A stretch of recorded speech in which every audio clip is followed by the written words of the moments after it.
नमस्कार दोस्तों, स्वागत है आपका अपने channel gardening is my happiness में। तो आज मैं आपके साथ जो अपना प्लांट शेयर कर रही हूँ, यह मेरा आम का प्लांट है। और आज मैं इस आम के प्लांट को गमले में लगाने से लेकर इस प्लांट के में ढेर सारे फल कैसे पाएँ और इस प्लांट में कौन सा फर्टिलाइज़र दें, इन सब की कंप्लीट जानकारी अपने इस वीडियो में आपको दूंगी। तो ये जो मेरा प्लांट है, इसका नाम ऑल टाइम मैंगो है और ये ग्राफ्टेड वाली वैरायटी आप ये देख सकते हैं। यह प्लांट यहाँ से ग्राफ्ट किया गया है और इस प्लांट पर इस टाइम बिल्कुल भी फ्रूटिंग नहीं आ रही है, यानी इस टाइम पर इसमें एक भी फ्रूट नहीं आया हुआ है। तो आज मैं जो फर्टिलाइज़र अपने इस प्लांट पर दूंगी, उससे इस प्लांट पर बहुत ही जल्दी फ्रूटिंग आने लगेगी। इस फर्टिलाइज़र का प्रयोग आप सभी तरह के फ्रूटिंग प्लांट पर कर सकते हैं, जैसे चीकू का प्लांट है, अंगूर का प्लांट है, लीची का प्लांट है और भी बहुत सारे जो भी फ्रूटिंग प्लांट हैं, उन सभी पर इस फर्टिलाइज़र का प्रयोग कर सकते हैं। जिस प्लांट पर फ्रूट नहीं आ रहे हों और प्लांट की पत्तियां पीली हो रही हों, तो आप उस प्लांट पर भी इस फर्टिलाइज़र का प्रयोग कर सकते हैं। फिर चाहे वह वाला प्लांट ज़मीन पर लगा हो या फिर किसी गमले में लगा हो, यह फर्टिलाइज़र बहुत ही मैजिकल फर्टिलाइज़र होता है और इस फर्टिलाइज़र का रिजल्ट जो है विदिन 15 डेज में दिखने लगता है।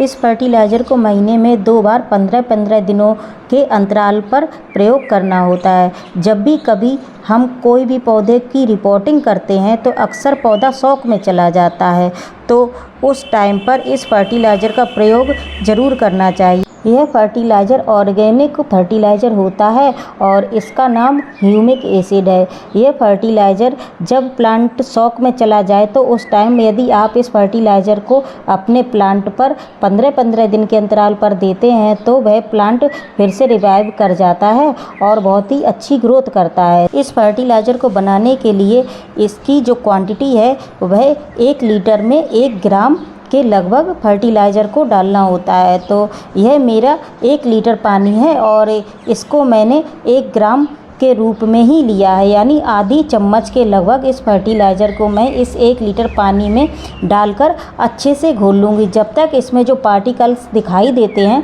तब तक इसको अच्छे से घोलना होता है। जब ये अच्छे से घुल जाए उसके बाद इस आप कोई भी प्लांट पर यूज कर सकते हैं। जिस प्लांट पर पत्तियां नहीं आ रही हों और प्लांट जो है धीरे धीरे सूखने लगा हो, तो यदि उस प्लांट पर यह फर्टिलाइज़र यूज करेंगे तो उसमें बहुत ही जल्दी पत्तियां आना शुरू हो जाएंगी और उसकी ग्रोथ बहुत ही जल्दी स्टार्ट हो जाएगी। तो इस तरह से मैं अपने इस प्लांट की सॉइल में यह फर्टिलाइज़र डाल दूँगी। इस फर्टिलाइज़र से 15 से 20 दिन के बाद में इस प्लांट में फ्लावरिंग आना स्टार्ट हो जाएगी।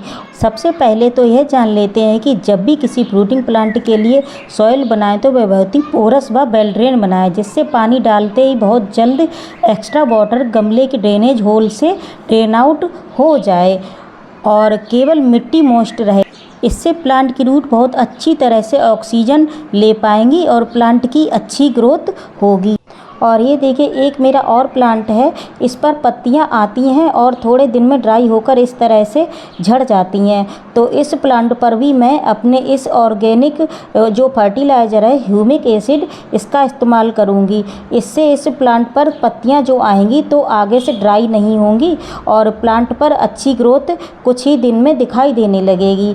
तो यदि आपके कोई भी प्लांट इस तरह से इस कंडीशन पर पहुंच गए हैं तो आप इस फर्टिलाइज़र का प्रयोग कर सकते हैं। इसको आप लिक्विड रूप में भी डाल सकते हैं और आप चाहें तो इसका ड्राई फॉर्म भी डायरेक्ट गमले की सॉइल में डाल सकते हैं। इससे इस प्लांट की ग्रोथ बहुत अच्छी होगी। और अब आप ये देख सकते हैं, यह मेरे 20 दिन के बाद का अपडेट है मेरी इस आम के प्लांट का। और इस टाइम पर आप इसमें देख सकते हैं, इसमें जो है कलियां बनना शुरू हो गई हैं और इस प्लांट की ग्रोथ भी पहले के मुकाबले बहुत ही अच्छी हो गई है। पत्तियां जो हैं इसकी ज़्यादा ग्रीन हो चुकी हैं और ये देखिए, पास से मैं आपको दिखाती हूँ, इस तरह से इसमें ये कलियां बनने लगी हैं। तो अब बात कर लेते हैं कि फ्रूटिंग प्लांट को कितनी देर धूप में रखना चाहिए। तो चाहे फ्रूटिंग प्लांट हो या फ्लावरिंग प्लांट हो, इनको लगभग 6 से 7 घंटे की धूप तो ज़रूर ही मिलनी चाहिए, तभी किसी भी प्लांट में फ्रूटिंग या फ्लावरिंग आती है। और अब बात करें वाटरिंग की, तो प्लांट में वाटरिंग तभी करनी चाहिए जब प्लांट की सॉइल ड्राई दिखाई दे। तो इसके लिए आप सॉइल में अपनी एक फिंगर को डालकर देखिए, यदि फिंगर पर सॉइल लगकर आ रही है तो यह सॉइल जो है वो मॉइस्ट है और उस समय इसमें पानी की ज़रूरत नहीं है। और यदि फिंगर पर सॉइल लगकर नहीं आ रही है तो सॉइल ड्राई है और गमले की मिट्टी में इस टाइम पर पानी देने की आवश्यकता है। तो आप इस टेस्ट को करके प्लांट में पानी की आवश्यकता को समझ सकते हैं। तो आज के लिए बस इतना ही, आगे फिर मिलती हूँ एक नए प्लांट के साथ और एक नए टॉपिक के साथ। यदि आपको मेरा ये वीडियो पसंद आया हो तो प्लीज़ मेरे चैनल को सब्सक्राइब करें। Thank you for watching my video and happy gardening.